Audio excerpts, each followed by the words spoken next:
Del Señor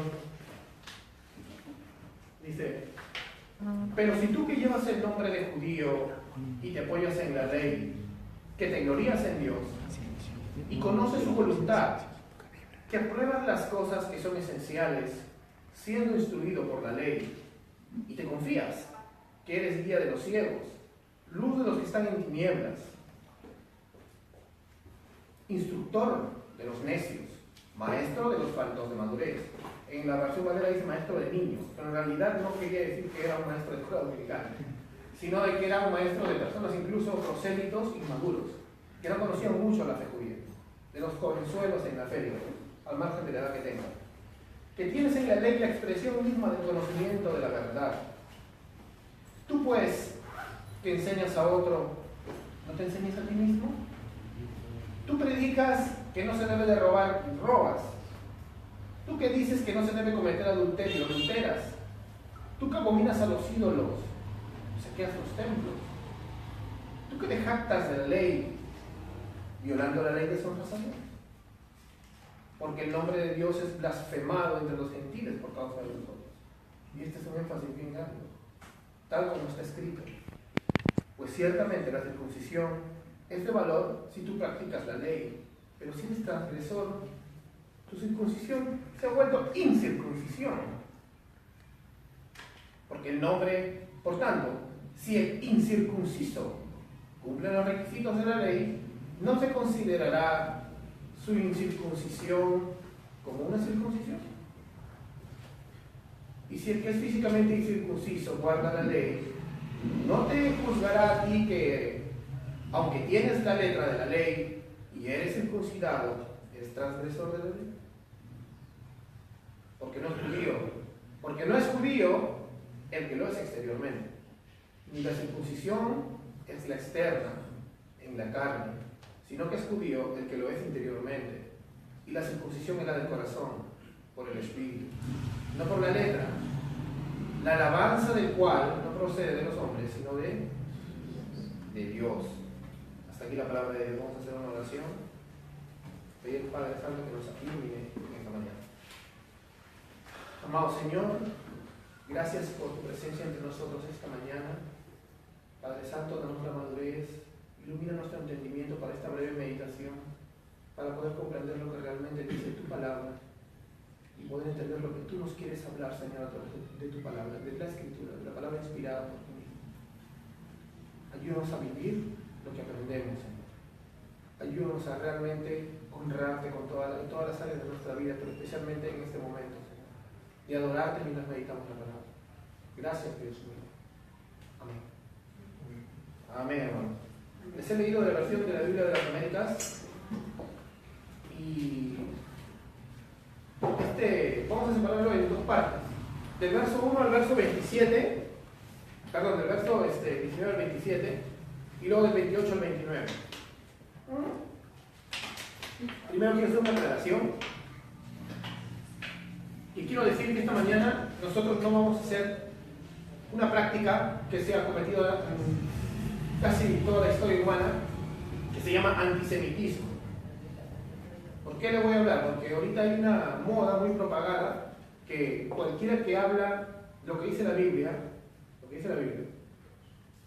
acerca de quién es el verdadero pueblo de Dios, muchos hermanos evangélicos te dicen antisemita. No es así.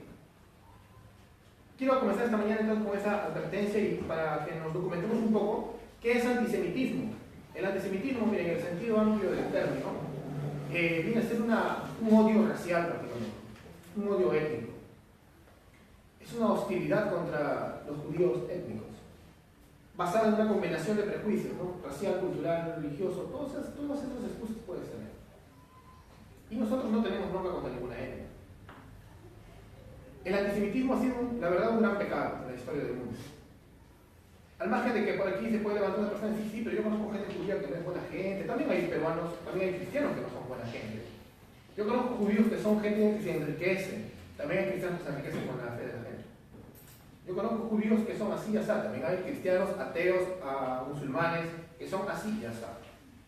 Así que no hay excusas para odiar a la gente que tiene la etnia judía. Pero tampoco hay excusas en la Biblia para idolatrar o para decir que Israel es el Estado de Israel, es el pueblo de Dios. No lo va, y eso lo vamos a ver con la Biblia. Entonces, les voy a poner unos ejemplos terribles de lo que el antisemitismo ha podido hacer en la historia del mundo, ¿no? Ese terrible maltrato que el pueblo judío ha recibido. Te voy a poner unos ejemplos actuales, por ejemplo. En 1919, durante la revolución bolchevique en la Rusia comunista, algunos de ustedes no sé si saben qué es la revolución bolchevique. Es la revolución comunista, donde participó desde las penumbras un tal Lenin, ¿han escuchado de Lenin? Y cuando terminó la revolución, ahí se desapareció, diciendo, ya terminó, ahora sí voy a ser presidente. Este tipo generó tal antisemitismo que ya ni siquiera gente de su bando odiaba a los judíos, sino mucha gente ya que era incluso hasta bandas de delincuentes, grupos armados pequeños, todos tenían una bronca contra los judíos. Había algunas bandas de bandidos ucranianos, y el más temible estaba bajo el mando de un comunista y anarquista antisemita llamado Magno, M-A-K-H-N-O, Magno. Y los hombres de Magno se deleitaban en colgar a los judíos, con un arco de fútbol, y se deleitaban en sentarse a comer, a ver quién se ahogaba más rápido, mientras que los que estaban tratando de luchar por su vida terminaban muriendo, ¿no? Y ellos tenían apuesta, la casa va a morir más rápido. No, la casa no muere más rápido. Es atroz, ¿no? Esto lo leí en un artículo de un hombre que cita un libro de Tomás D.M. que se llama Alexander Solzhenitsyn, Un siglo de vida. Y él cuenta, es un judío que contaba la historia de cuando era niño allá en Rusia y en Ucrania. Ucrania en ese tiempo pertenecía a la Unión Soviética todavía. Otro ejemplo de maltrato a los judíos es en la Inglaterra cristiana. Los judíos fueron expulsados de la isla británica en 1290, imagínate, en el siglo XIII. No se les permitió ingresar a Inglaterra nuevamente durante 365 años, hasta que Oliver Cromwell, presidente del Parlamento inglés, les otorgó la libertad de religión a los puritanos y a otros inconformistas. Inconformistas le llamaban a otras religiones. La historia del antisemitismo entonces es una historia terrible. Les voy a dar un último ejemplo para entender que hasta incluso nosotros como creyentes podemos caer en eso. Hasta incluso grandes hombres de Dios han dicho atrocidades contra los judíos. No te vayas a asustar, porque acabamos de salir incluso de una época, de un mes, donde celebramos los 500 años de la Reforma y donde yo mismo he dado gracias a Dios por la vida de estos hombres, como Martín Lutero, ¿no? Pero ahora vamos a ver que Lutero, como siempre, no era un santurrón, sino que era una persona como nosotros, con errores, y bien difíciles, bien feitos a veces. Hay que entender también el contexto de Lutero. Hay que ver el contexto de Lutero, a qué judíos se estaba enfrentando, a qué tipo de judíos se estaba enfrentando, pero no era excusa para el odio contra esto, ¿no? Dice Lutero, en un libro llamado Brisa, que es una biografía hecha por él, página 413, y empieza la cita: si tuviera que bautizar a un judío, me gustaría llevarlo al puente de Elba, colgarle una piedra al cuello y empujarlo con las palabras: yo te bautizo en el nombre de Abraham. Es un humor negro de Lutero, ¿no? Otro documentalista, otro historiador llamado Weimar, en su biografía de Lutero, página 502, volumen 53 volúmenes tiene Weimar. Me gustaría conseguirme todo. Los judíos merecen ser colgados en la horca 7 veces más alto que los ladrones comunes. Se nota que hay un énfasis muy cargado contra ellos, al margen de que podrían haber sido judíos rateros, judíos que se enriquecían, porque en ese tiempo el cristianismo católico incluso pensaba que la usura, o sea, por ejemplo, prestar con intereses era un pecado terrible. Entonces los judíos no creían eso, los judíos se hacían ricos porque ellos sí ponían impuestos, sí le ponían intereses al préstamo, entonces ellos se hacían ricos.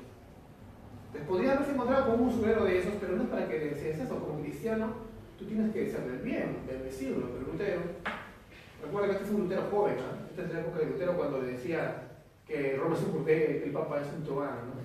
Ese Lutero mismo es el Lutero que escribe acá. Deseo y pido que nuestros gobernantes, que tienen súbditos judíos, muestren una aguda piedad hacia esta maldita gente. Como fue sugerido más arriba, deben actuar como un buen médico que cuando se encuentran frente a un cuadro de gangrena sin piedad proceden a amputar, cerrar o quemar la carne, venas, hueso y médula. Este tipo de procedimiento debe seguirse del siguiente modo: incendiar las sinagogas, prohibir todo lo que enumeré anteriormente, obligarlos a trabajar y tratarlos con rigor como lo hizo Moisés en el desierto, masacrando 3,000. Por tanto, no estaría bien ser piadosos y confirmarnos en su conducta. Si esto es en vano, tendríamos que expulsarlos como perros rabiosos a fin de no convertirnos en cómplices de su abominable blasfemia. Yo estoy exonerado. Ahora que cada cual haga su parte. Martín Lutero, On the Use of the Day of Life, traducido por Martin Vernon. Este es un libro de 1955. Creo que con esto podemos dejar en claro que hasta hombres de Dios como Lutero, porque no deja de ser hombre de Dios, puede caer en esas cosas, ¿verdad? Así como hablaba durísimo del papado, hablaba durísimo de su prójimo. A diferencia del papado, no tenía excusa para hablar así de los judíos. Y eso es el antisemitismo. Un odio racial, intencional, contra otra etnia, persona o grupo de personas, ¿no? En este caso, antisemitismo, ¿por qué? Porque le tienen bronca a la nación semita, ¿no? Ese es el problema. Ahora hay que entender también que hay un contexto, ¿no? Entonces es cierto que Dios es soberano, aún sobre cosas tan terribles como las que hemos mencionado, sobre incluso el odio que podían llegar a otras personas a tener, pero nosotros tenemos que dejar en claro que nosotros amamos a los judíos y que enseñar lo que dice la Biblia realmente acerca de Israel no es ser antisemita, ¿ves? Ya viste lo que es ser antisemita. Nosotros lo que vamos a hablar hoy es simplemente la verdad, mostrar lo que dice el Antiguo Testamento y luego acerca de lo que era la etnia de Israel, la nación de Israel, no es ser antisemita. ¿Se dan cuenta? Esta corriente de teología que nos acusaría de antisemitas ha ultraliteralizado la Biblia, debido a una mala forma de estudiarla, ¿no? Como se dice, una mala hermenéutica. Y con todo respeto, ven cosas que no existen, como un plan para la nación de Israel. Como vimos en el video intro, la Biblia no es un montón de historias interconectadas. La Biblia realmente es un libro que apunta a Jesús y apunta a su pueblo, y a un pueblo que Dios ha escogido en Cristo. No apunta a un plan para la nación de Israel, en ningún momento. Como vamos a ver ahorita, Israel al final va a terminar siendo destruido. Si apuntara un plan para la nación de Israel, tendríamos que inventarnos las historias que se inventan, de que ya pronto viene el rapto, y que va a aparecer Israel de nuevo. Buenos cuentos que no están en la Biblia. Cuentos nada más. Y de repente algunos hermanos se van a estar conmigo, ¿no? Porque creen en estas cosas, pero son así, son fábulas. Entonces el objetivo de hoy es ver no un rechazo de Pablo en Romanos hacia su etnia, porque él mismo luego en el capítulo 11 y el capítulo 9 lo vemos sufriendo por sus amigos, por sus parientes, ¿no? Sino un argumento de que los judíos, junto con todo el mundo gentil, son pecadores como nosotros y que no tienen ningún tipo de preferencia ni de ventaja. Entonces me van a ayudar ustedes a entender la Biblia. Así que recuerda, eso sí, de dónde viene Pablo, ¿no? Pablo es judío. Y hacia dónde va este libro. Él viene de Israel escribiéndole a los romanos. Y recuerda lo que dijo hace poco: este evangelio es un evangelio del cual él no se avergonzaba, porque es poder de Dios para salvar tanto al judío como al gentil. El punto número 1, vamos a ver Israel en el Antiguo Testamento. Primero dice: pero si tú que llevas el nombre de judío y te apoyas en la ley, que te glorías en Dios y conoces su voluntad, que aprueba las cosas que son esenciales, siendo instruido por la ley, ¿por qué él les dice esto? ¿Cómo es que los judíos conocían la ley y estaban instruidos en la ley? Hay que recordar que ellos recibieron la ley en el Sinaí. Vamos a Éxodo capítulo 19, verso 3. En el monte de Sinaí, Israel recibió la ley de Dios, hizo un pacto con Dios. Éxodo capítulo 19, verso 3. Me lo voy a leer bien. La versión que se ve. Y Moisés subió hacia Dios, y el Señor, Yahvé, Jehová, lo llamó desde el monte diciendo: así dirás a la casa de Jacob, anunciarás a los hijos de Israel: vosotros habéis visto lo que he hecho a los egipcios, y como os he tomado sobre alas de águilas y os he traído a mí.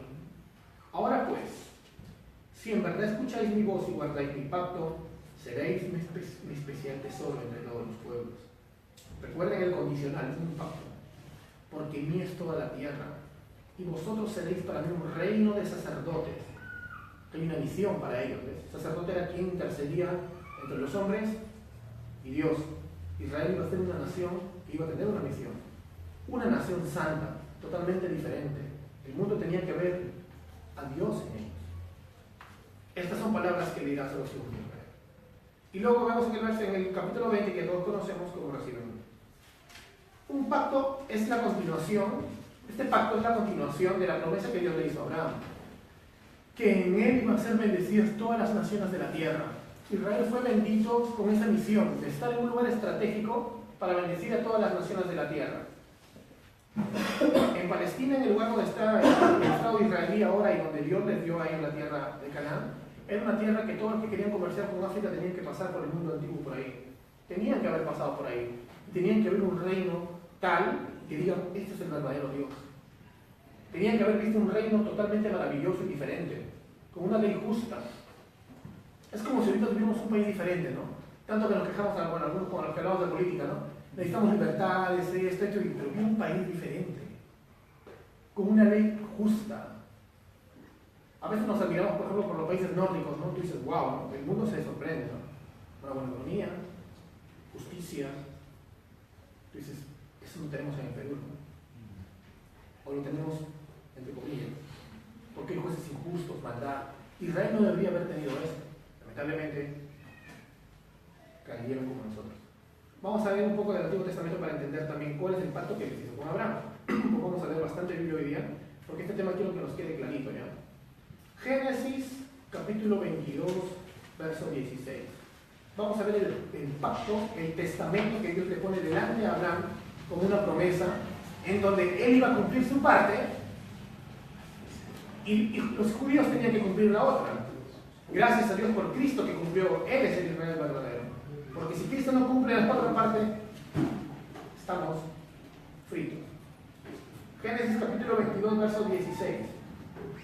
Y dijo, por mí mismo he jurado, declara el Señor, que por cuanto has hecho esto y no me has rehusado tu hijo único, está hablando después del casi sacrificio de Isaac, de cierto te bendeciré grandemente y multiplicaré en gran manera tu descendencia, como las estrellas del cielo, como la arena en la orilla del mar, y tu descendencia poseerá la puerta de sus enemigos, y en tus simientes serán bendecidas todas las naciones, todos los etnos, todos los tipos de personas de la tierra, porque tú has obedecido mi voz. Mis hermanos, la fe de Abraham le fue contada por justicia. Vamos a Génesis mismo. Acompáñenme al capítulo 12. Acompáñenme al capítulo 12. Como Dios reafirma este pacto con Abraham. Dios se lo recuerda cada rato, ese pacto a Abraham. Recuerda ese pacto. Capítulo 12, versos 2 y 3. Haré de ti una nación grande, y te bendeciré y engrandeceré tu nombre, y serás bendición. Bendeciré a los que te bendigan, y al que te maldiga maldeciré, y en ti serán benditas todas las naciones de las familias de la tierra. Algunos hermanos agarran este texto y dicen, no, le mande a los judíos, porque Dios dijo que lo maldice, Él lo maldecirá, y el que lo bendiga, Él lo bendecirá. No tiene nada que ver con el Estado de Israel. El Estado de Israel fue creado recién en 1948 por la ONU en unos países de la actual OTAN. Así como el Siria actual no es el Siria de la Biblia, es un Siria a la fuerza, por eso no tienen ni identidad técnica, se están peleando entre ellos. Tampoco este Israel es Israel verdaderamente. Es más, si un judío actualmente se arrepiente y cree en Yeshua, el Mesías, ¿qué es? ¿Es un pueblo aparte? No, es un cristiano. Parte de la iglesia. No es que pasa a las filas del nuevo pueblo y acá hay otro pueblo, o del viejo pueblo. No es así. Pero vamos a seguir viendo un poco. Vamos a ver cómo interpretaban los profetas el evento del Sinaí. Ahora me van a ayudar. En Ezequiel capítulo 16, vamos. A ver un voluntario que lea del verso 1 al 14. Los profetas veían, hermanos, el evento del Sinaí, justo esto lo que habíamos profundizar un poco con el pastor Juez en la clase del hoy. 16, verso 1 al 14. Este último lunes, el pastor Wes Baker nos amplió bastante este tema, pero nosotros lo vamos a hacer un poco más resumidito. Pero quiero que lo entiendan de esta manera. ¿Cómo entendían los profetas el pacto de Sinaí? Ellos lo entendían a una manera como un matrimonio entre Dios y su pueblo, un matrimonio entre Dios y su cajal, su iglesia, su eclesia. ¿Y quiénes eran su eclesia? En ese tiempo era Israel. Vamos a ver. ¿Quién lo puede ver? Ezequiel capítulo 16, versos del 1 al 14. A ver. Un momento ahí. Ya, denle. Y después, escucha un ratito ahí, disculpa. Y después otro voluntario para leer Ezequiel capítulo 16, pero del 15 al 43. ¿Quién es el otro? Ya, Gabriel. Empecemos con él. Vino mi palabra de Jehová diciendo: Hijo de hombre, notifica a Jerusalén sus abominaciones. Y así ha dicho Jehová el Señor sobre Jerusalén: tu origen, tu nacimiento es de la tierra de Canaán. Tu padre fue amorreo y tu madre etea. Y en cuanto a tu nacimiento, el día que naciste no fue cortado tu ombligo, ni fuiste lavada con agua para limpiarte, ni salada con sal, ni fuiste envuelta con fajas. No hubo ojo que se compadeciese de ti para hacerte algo de esto, teniendo de ti misericordia, sino que fuiste arrojada sobre la faz del campo, con menosprecio de tu vida en el día que naciste. Y yo pasé junto a ti, y te vi sucia en tus sangres, y cuando estabas en tus sangres te dije: vive. Sí, te dije, cuando estabas en tu sangre, vive. Te hice multiplicar como la hierba del campo, y creciste, y te hiciste grande, y llegaste a ser muy hermosa. Tus pechos se habían formado, y tu pelo había crecido, pero estabas desnuda y descubierta. Y pasé yo otra vez junto a ti, y te miré, y aquí que tu tiempo era tiempo de amores, y extendí mi manto sobre ti, y cubrí tu desnudez, y te di juramento, y entré en pacto contigo, dice Jehová el Señor, y fuiste mía. Te lavé con agua, y lavé tus sangres encima de ti, y te ungí con aceite, y te vestí con bordado, te calcé de tejón, te ceñí de lino, y te cubrí de seda. Te atavié con adornos, y puse brazaletas en tus brazos y collar en tu cuello. Puse joyas en tu nariz y zarcillo en tus orejas, y una hermosa diadema en tu cabeza. Así fuiste adornada de oro y de plata, y tu vestido era de lino fino, seda y bordado.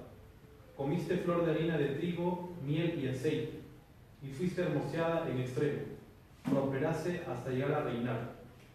Y salió tu renombre entre las naciones a causa de tu hermosura, porque era perfecta, a causa de la hermosura que yo puse sobre ti, dice Jehová el Señor.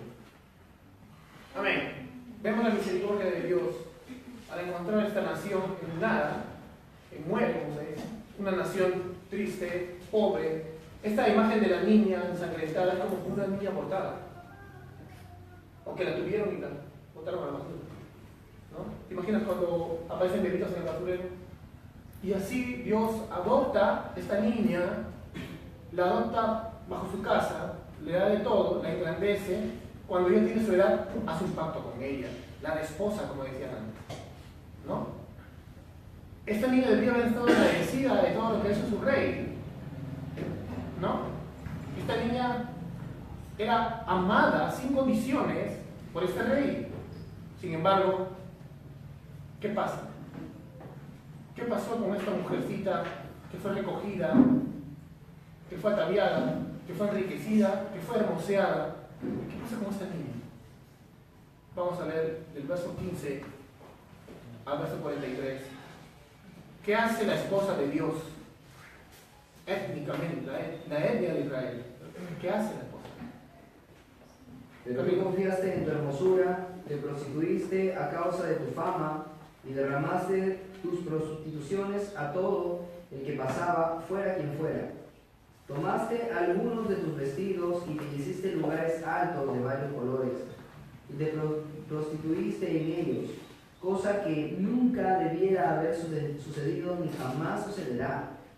Tomaste también tus bellas joyas de oro y de plata que yo te había dado y te hiciste imágenes de hombres para prostituirte con ellas. Tomaste tu tela bordada y la cubriste, y ofreciste ante ellas mi aceite y mi incienso. También te di mi pan, la flor de harina, el aceite y la miel con que yo te alimentaba, y lo ofrecías ante ellas como aroma agradable. Así sucedió, declara el Señor Dios. Tomaste además a tus hijos y a tus hijas que habías dado a luz para mí, y se los sacrificaste como alimento.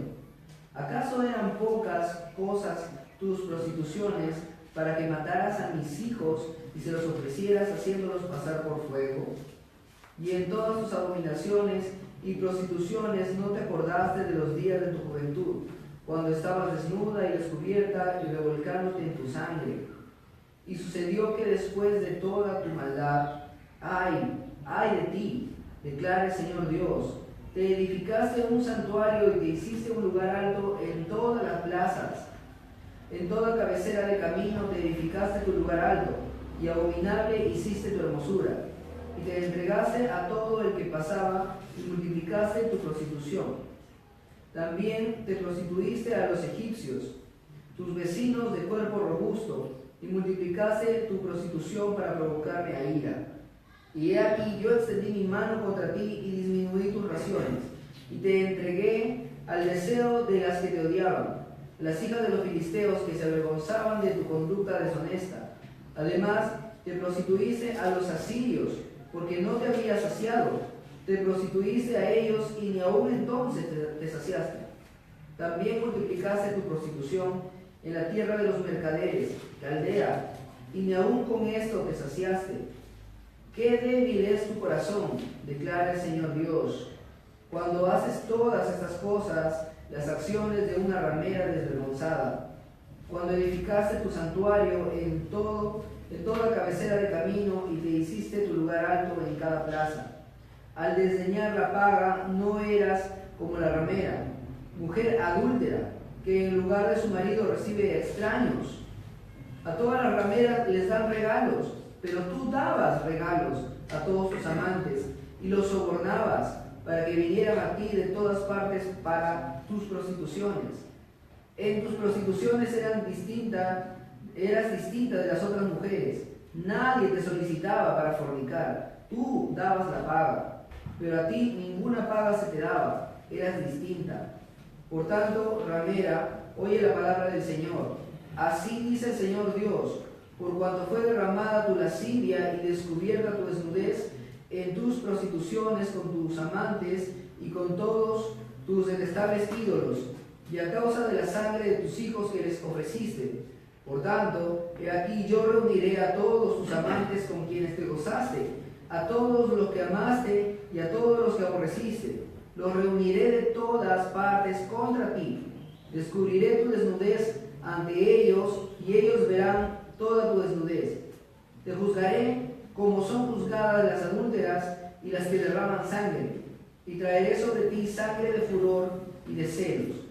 También te entregaré en manos de tus amantes, y ellos derribarán tus santuarios, destruirán tus lugares altos, te despojarán de tus vestidos, te quitarán tus bellas joyas y te dejarán desnuda y descubierta.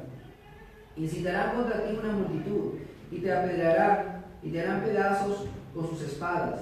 Prenderán fuego a tus casas y ejecutarán juicios contra ti a la vista de muchas mujeres. Y haré que dejes de ser ramera y no darás más paga a tus amantes. Desahogaré mi furor en ti, mis celos se apartarán de ti, me apaciguaré y no me enojaré más. Por cuanto no te has acordado de los días de tu juventud, sino que me has irritado con todas estas cosas. He aquí también yo haré recaer tu conducta sobre tu cabeza, declara el Señor Dios, para que no cometas esta lascivia con todas tus otras abominaciones. Amén. Largo, extenso. Es terrible ver la rebelión de la esposa de Dios. No la ves a madre ya. Es la rebelión de la esposa de Dios. Esta figura del matrimonio entre Dios y su pueblo nos muestra que la niña de los ojos de Dios terminó. ¿Cómo terminó? ¿Cuáles son las palabras que utiliza el mismo Señor que afectarían a una persona que le gusta ser políticamente correcto en este tiempo? Ay, no, los evangélicos no hablamos así. ¿Qué dice el Señor ahí? ¿Qué es? Ramera. Prostituta de prostitutas. Que te prostituiste de tus prostituciones. Recuerda que los judíos cuando hacen énfasis es muy duro, ¿no? Pero eso es para que vean el grado de dureza y de traición que es para Dios que rompan el pacto. Que rompas el pacto con Dios. Es bastante difícil.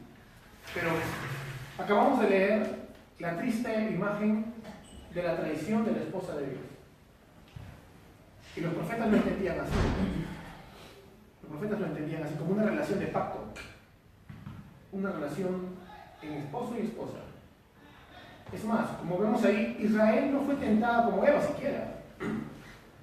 Ni siquiera como dice, es una prostituta normal, que le pagan. Ella es la que busca la traición. Adrede, o sea, no hay excusa para ella, digamos. Es como Satanás, ¿no? Satanás no puede decir que me tentó nadie. De él nació la maldad. Y este va a ser un contexto que nos va a permitir desarrollar lo que vamos a seguir viendo. Entonces, la misión que tenía Israel falló, fracasó. Punto B, seguimos un poco con esta misión. ¿Qué era esa misión? Ser luz de las naciones. Ser luz de las naciones. Seguimos con el texto de Romanos, dice, y te confías que eres guía de los ciegos, luz de los que están en tinieblas, instructor de los necios, maestro de los faltos de madurez, que tienes en la ley la expresión mínima del conocimiento y la verdad. Ellos se confiaban de que tenían la verdad, ¿no? Y no sé qué a veces, aunque vamos a seguir con el contexto de Israel, de lo que realmente eran estos judíos traidores, ¿no? Ellos eran la Babilonia. Cuando Juan escribe de Babilonia la Grande, la madre de las rameras, ¿a quién se refería? Jerusalén. No es la iglesia de Roma, como interpretan por ahí unos hermanitos en los internet, ¿no? Iglesia católica de la gran ramera, no. Y no estoy defendiendo a los católicos, sino que hay que estudiar la Biblia en el contexto de la misma Biblia. La mayoría de imágenes y símbolos de Apocalipsis están en el Nuevo Testamento. Y dice que acá tú te confías que eres guía de los ciegos, luz de los que están en tinieblas, instructor de los necios, maestro de los faltos de madurez, que tienes en la ley la expresión misma del conocimiento y la verdad. ¿Nos puede pasar lo mismo a nosotros? ¿Tú crees que eres cristiano, que tienes sana doctrina, que eres el que corrige a los demás? Y de repente tu corazón se está apartando del Señor. Hay que verlo de esta manera también aplicativamente, ¿no? ¿Tú crees que eres el instructor de los faltos de madurez, de los niños en la fe? Y de repente estás dando pasos hacia atrás. Es posible que no estés dentro del pacto con Dios. Porque no es posible que te salgas del pacto, ¿no? Cuando Israel vive de esta manera, significa que no está en el pacto. No que perdió su salvación, por ahí como dice. Peor todavía, está bajo la ira de Dios. Vamos a ver entonces, ¿cómo era ser luz de las naciones? Como les dije, Israel estaba en un punto estratégico donde las naciones tenían que ver en ella una nación diferente. Tenían que ver al pueblo de Dios literalmente, a través de su ley, de su amor, de la enseñanza de la palabra de Dios. Lamentablemente ellos no guardaron el pacto. Vamos a Éxodo, acompáñenme a Éxodo. ¿Dónde está la misión? Vamos a volver a leer un texto que hemos leído, Éxodo 19, del 5 al 6. Éxodo capítulo 19, versos 5 y 6. Vamos a leer bastantes textos del Antiguo Testamento para entender lo que es esto.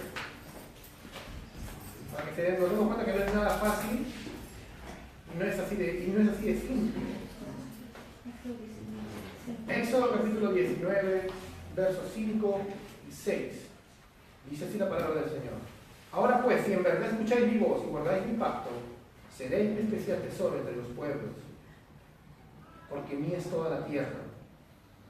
Y vosotros seréis para mí un reino de sacerdotes y una nación santa, lo mismo que cita Pedro.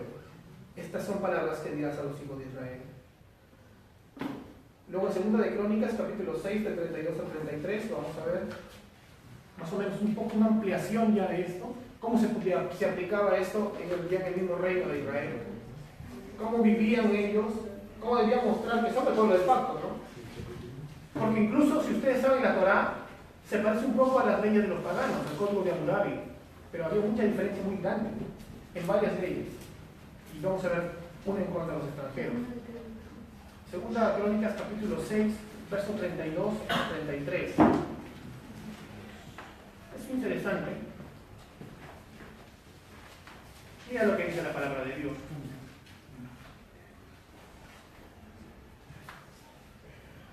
Discúlpame si estoy destruyendo tu mito de judaizante, pero no tiene nada que ver el Estado de Israel con el Israel de Dios. Tampoco esos politos con esa estrellita que tienen por ahí, no sé, por ahí. Te pongas esa kipá. No tienen nada que ver con la fe. Chofar. El chofar es una cosa cultural. Si quieres, cómprate un chofar. ¿No? Cómprate tu chofar y haz lo que quieras. Pero no digas que eso es más santo o que es algo bíblico, ¿no? Es una cosa cultural muy bonita, pero ahí ya está. Segunda de Crónicas, capítulo 6, 32 y 33. También, sí, segunda de Crónicas 6, 32, 33. También en cuanto al extranjero, que no es de tu pueblo, Israel, cuando venga de una tierra lejana, a causa de tu gran nombre, ellos iban a tener un gran nombre, una fama, que iba a hacer que los pueblos vengan hacia ellos. A diferencia de la iglesia que va, Israel iba a atraer, que la iglesia también tiene que ser así. Todos los pueblos vendrán. Isaías capítulo 2:2. Sion será tan maravillosa que todos los pueblos vendrán hacia ella a adorar. Esa era la misión de ellos. Cuando vengas de una tierra lejana a causa de tu gran nombre y de tu mano poderosa, wow. O sea, Dios que siempre habla de su mano poderosa, está diciendo que la mano poderosa es de Israel.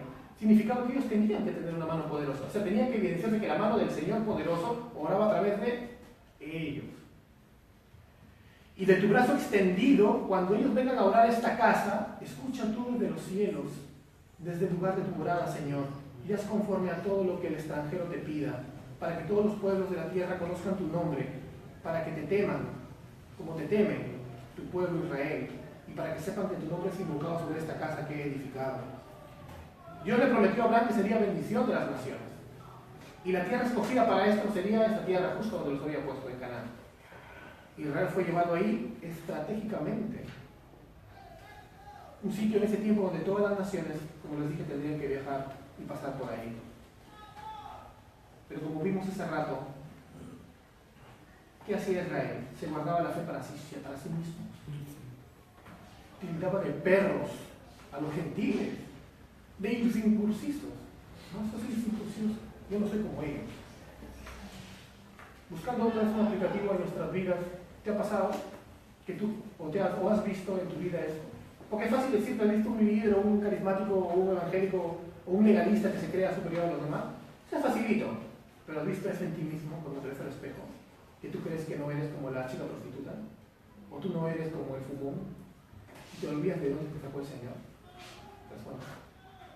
Tal vez no todos hemos tenido una vida más oscura que otros, ¿no? Pero recuerda que igual tú sabes de dónde se puso. Acuérdate de eso. Bueno, esta promesa de ser luz a las naciones, los judíos la tenían por suya, ¿no? Se creían maestros de los inconversos, maestros de los nuevos. Pero, ¿esta promesa realmente en dónde recae ahora? Hechos capítulo 3, verso 25. Nos muestra quién es ahora el portador de las promesas a Abraham, el portador de las promesas a este infiel y caído pueblo de Israel. Hechos capítulo 3, verso 25. Lucas nos muestra en su libro Hechos, les dice a través del apóstol Pablo, que cita al apóstol Pablo: vosotros, iglesia, sois los hijos de los profetas. No, que Dios, ese judío. La iglesia son los hijos de los profetas y del pacto que Dios hizo con vuestros padres, es decir, Abraham, y en tu simiente serán benditas todas las familias de la tierra. Y después vamos a ver ese tema porque ahí se agarran algunos evangélicos sin leer lo que dice el concordante. Gálatas capítulo 3, verso 8. Pablo hablándole a los Gálatas. Los Gálatas eran gentiles, vivían en una ciudad griega, llamada Galacia. Es una ciudad con influencia griega bajo el Imperio Romano. Y la Escritura, previendo que Dios justificaría a los gentiles por la fe, anunció de antemano diciendo a través de Abraham: en ti serán benditas todas las naciones. El Antiguo Testamento termina con una imagen bien sombría.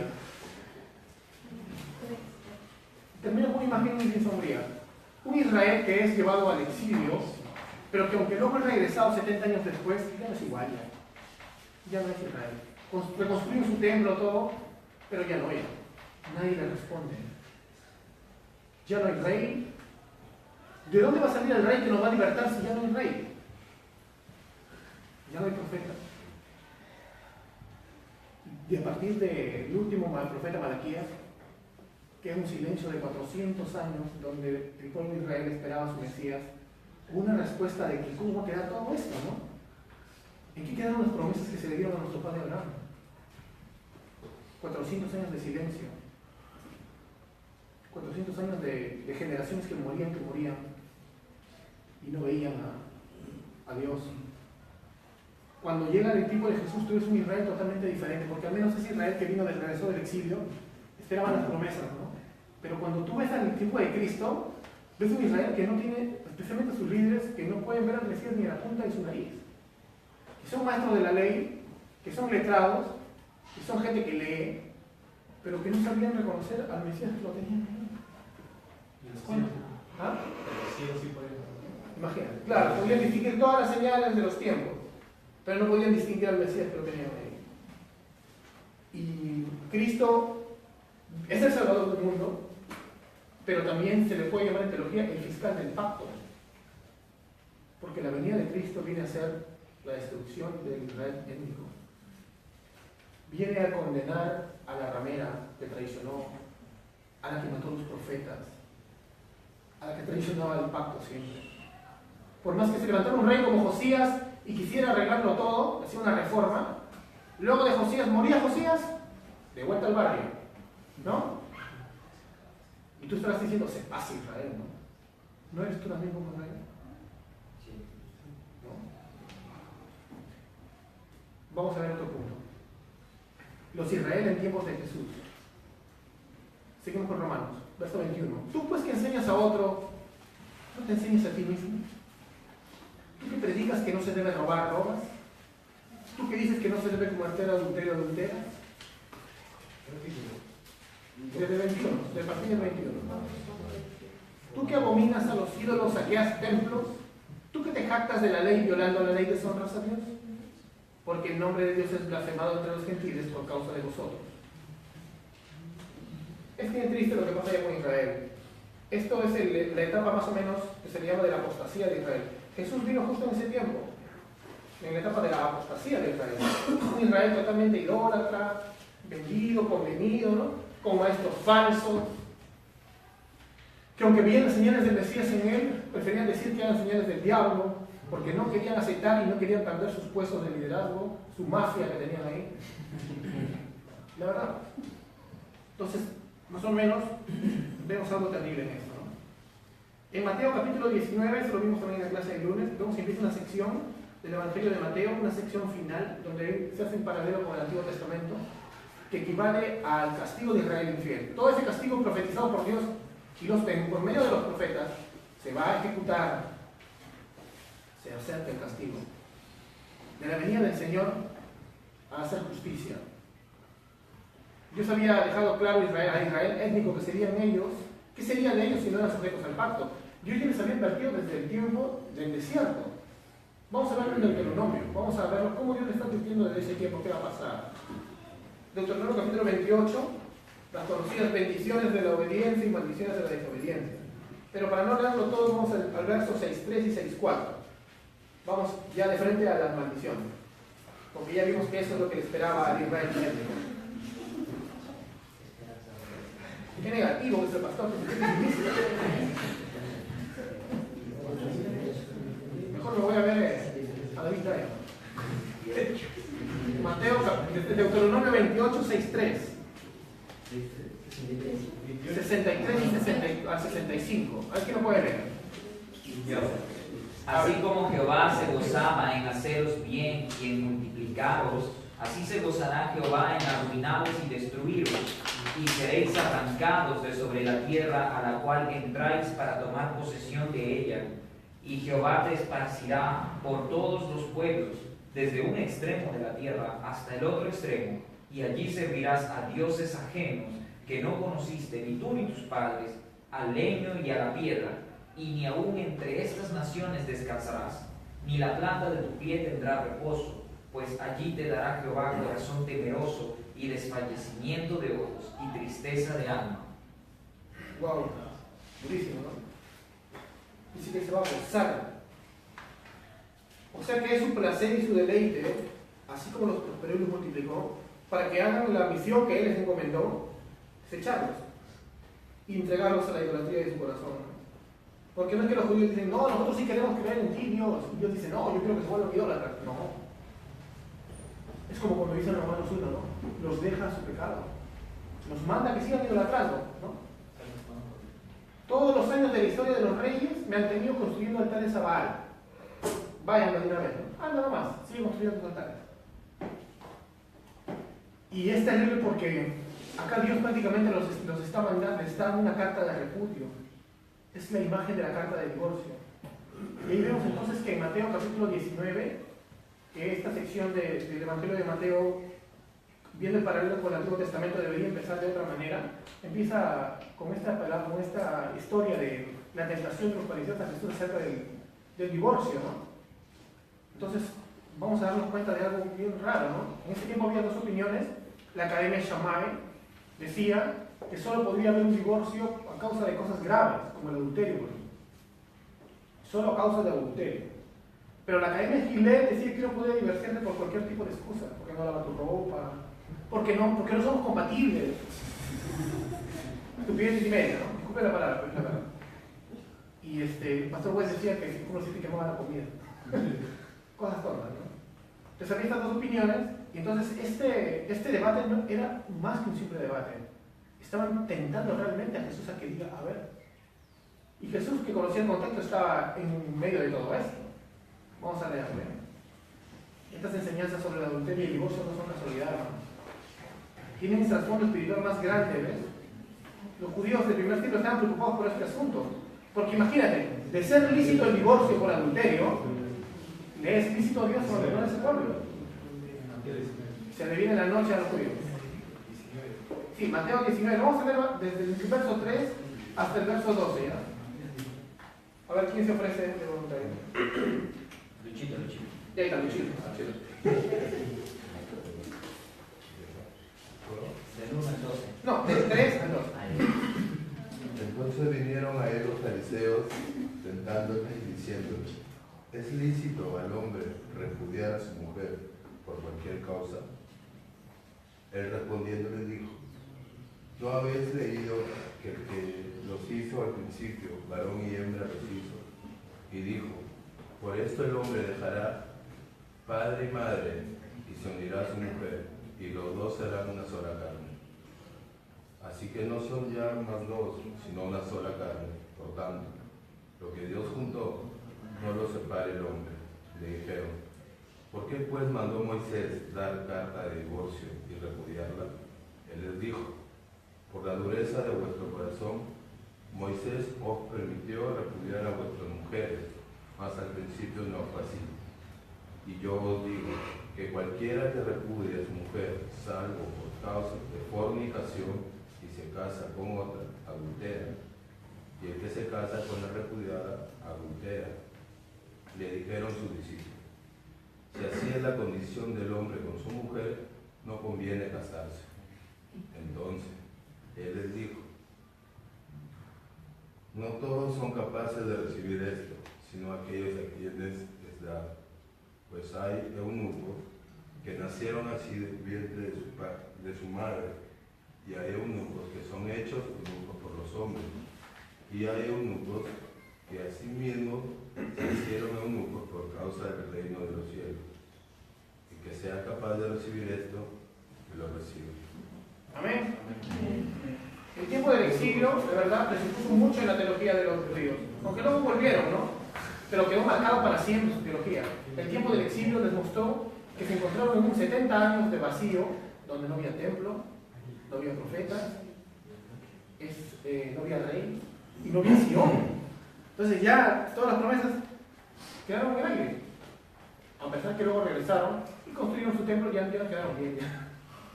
Ellos sabían que ya no estaba la cosa bien.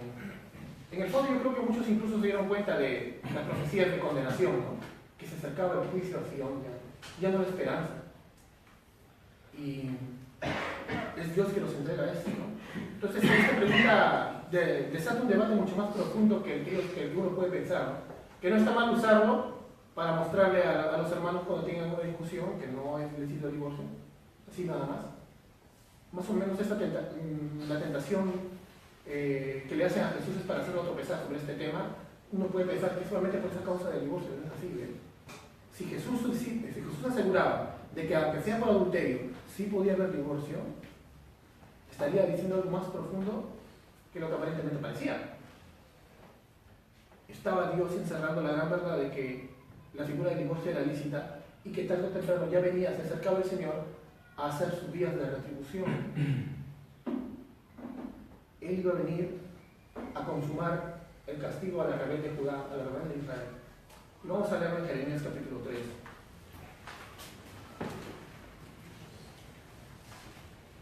Estamos leyendo bastante para que lo entendamos, ¿no? Porque no había pastor antisemita. Si te das cuenta, Dios es muy duro con esta nación étnica. Bruno Valera.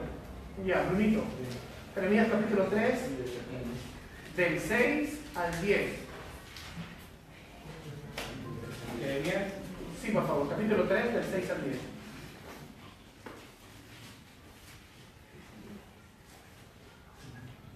¿no? Del 6 al 10. Capítulo 3, del 6 al 10. Durante el reinado del rey Josías, el Señor me dijo: ¿has visto lo que me ha hecho Israel, e infiel? Se fue a todo monte alto, y allí, bajo todo árbol frondoso, se prostituyó. Yo pensaba que después de hacer todo esto, ella volvería a mí, pero no lo hizo. Esto lo vio su hermana, la infiel Judá, y vio también que yo había repudiado a la apóstata de Israel, y que le había dado carta de divorcio por todos los adulterios que había cometido. No obstante, su hermana, la infiel Judá, no tuvo ningún temor, sino que también ella se prostituyó. Como Israel no tuvo ningún reparo en prostituirse, contaminó la tierra y cometió adulterio al adorar ídolos de piedra y de madera. A pesar de todo esto, su hermana, la infiel Judá, no se volvió de mí de todo corazón, sino que solo fingió volverse, afirma el Señor. Terrible, ¿no? ¿Quién escucha más? Oseas capítulo 2, verso 2. Oseas capítulo 2, verso 2. Yo no veo en el Antiguo Testamento un plan maravilloso para la nación de Israel. Todavía no lo vemos. Todavía no. Oseas capítulo 2, verso 2. Lo voy a leer yo. Oseas, Capítulo 2, del 2 al 5. Lo voy a leer yo. Contended con vuestra madre, contended, porque ella no es mi mujer, dice, y yo ya no soy su marido. Que quite pues de su rostro sus prostituciones, sus adulterios entre sus pechos. No sea que yo la desnude completamente y la deje como el día en que nació, y la ponga como un desierto, la reduzca a tierra seca y la mate de sed. Y no tendré compasión de sus hijos, porque son hijos de prostitución. Pues su madre se prostituyó. A los que concibió les honró, porque dijo: y letras mis amantes, que me dan mi pan y mi agua, mi grano, mi vino, mi aceite y mi bebida. Dios advirtió a Israel cuántas veces de su desobediencia. Él mandaba a los profetas con esta profecía de condenación y de retribución para que la gente despertara, y dijera: no queremos estar fuera del pacto de Jehová, ¿no? Acordémonos de los tiempos pasados. Sin embargo, esto no cambió. Como vimos en Ezequiel 36, entonces describe cómo Dios tuvo gracia con Israel, como una mujer que le dio cariño, amor, entró en matrimonio con ella, le dio todo, pero ella le fue infiel. Esta es la imagen también que vemos en Mateo 19. Israel étnico ya no es más la niña de los ojos de Dios. Pray for Israel, dice, ¿no? Pero bueno, por Palestina también.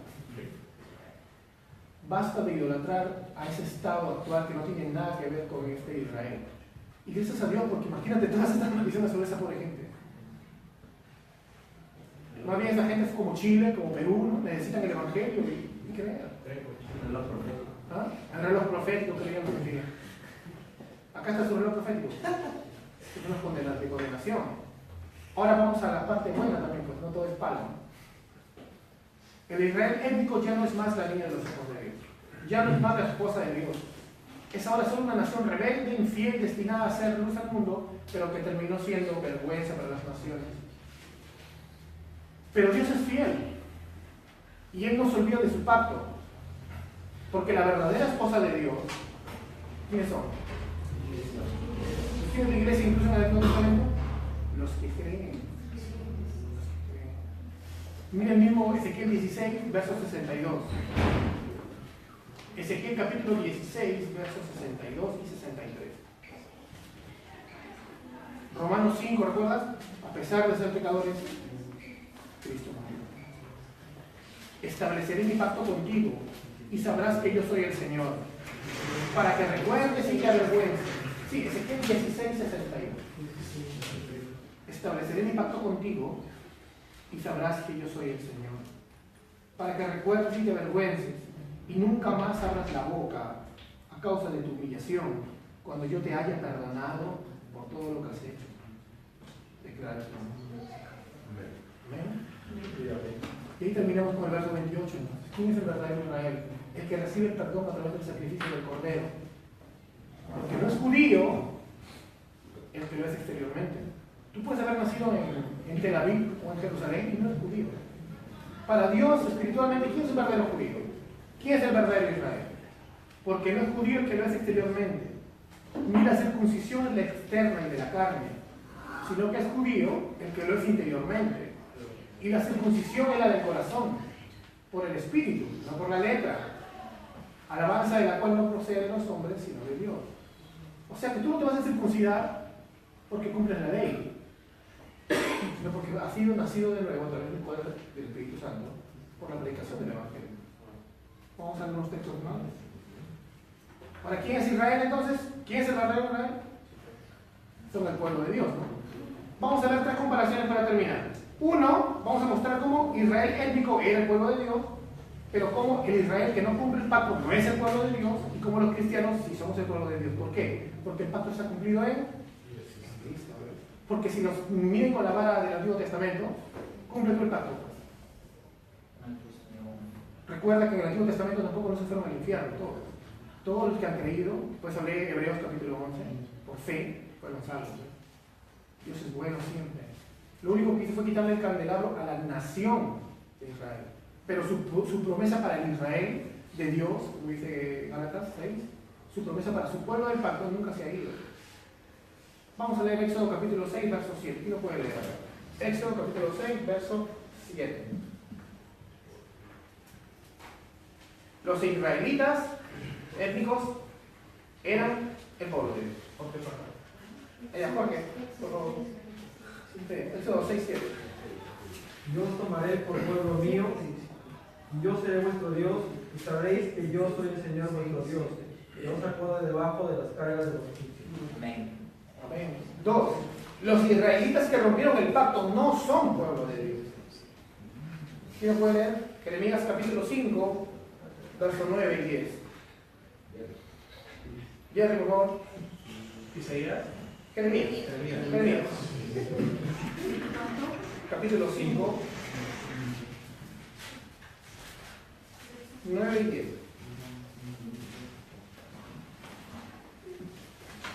No había de castigar esto, dijo Jehová, de una nación como esta, no se había de vengar mi alma.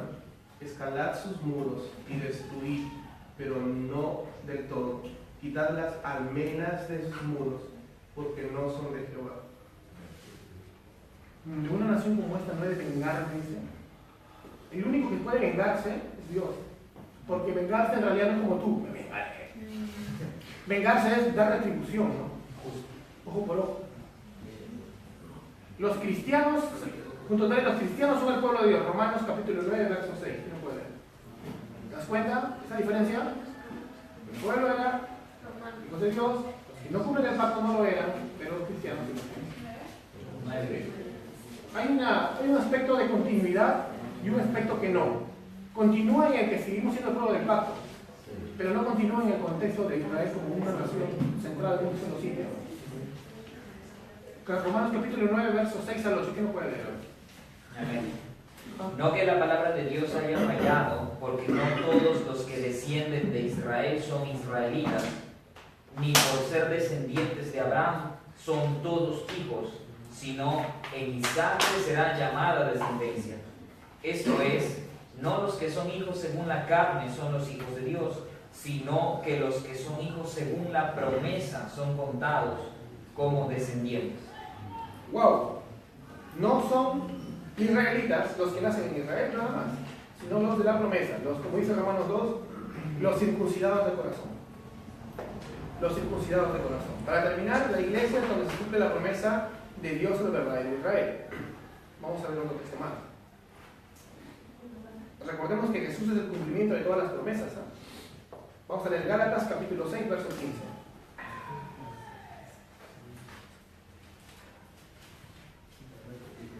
¿Quién es el verdadero Israel entonces? El pueblo de la iglesia. La iglesia. ¿Quién es el olivo? El pacto. No es Israel, sino quiere ser como Israel, pero como pueblo del pacto. Entonces no significa que es una etnia. ¿Ves? Ser Israel es una posición, no es una etnia, no es una raza, es una posición, ser un hijo de Abraham. ¿Pueden leerlo? 6:15. Gálatas capítulo 3, vamos a Gálatas capítulo 3. Gálatas capítulo 3, verso 15. Ah, 3:15. Sí. Lo voy a leer acá ya. Hablo en términos humanos. Gálatas capítulo 3, verso 15. Hablo en términos humanos. Un pacto, recuerden los pactos que hemos estudiado, aunque sea humano, una vez ratificado, nadie lo invalida. Dios no ha abandonado su pacto, ni le añade condiciones. Ahora bien, las promesas fueron hechas a Abraham y a su descendencia, o sea, como leímos antes, a su simiente. Y no dice a sus simientes como refiriéndose a muchas, sino más bien a una, es decir, a Cristo. ¿Quién es Israel? Cristo. Amén. ¿Y dónde estamos nosotros? En Cristo. ¿Quién está en Cristo? La iglesia. Entonces, ¿quién es el pueblo de Abraham? ¿Quién está bajo el pacto de Dios? El judaísmo no es una especie de cristianismo sin Jesús entonces. Hay muchos hermanos que creen que los judíos actuales son una especie de cristianismo sin Jesús, ¿no? No, hermanos. Está muy mal. El verdadero judaísmo fue destruido en el año 70 después de Cristo por el general Tito, general romano, que terminó de destruir. Y esto fue profetizado por Cristo en Mateo 24, pueden leerlo. Y muchos creen que es el rapto, ¿no? O entonces, si quieres ser judío, arrepiéntete de tus pecados y cree en el Evangelio. Ven a Jesús. Ese es el judío. ¿Ven? Vamos a orar.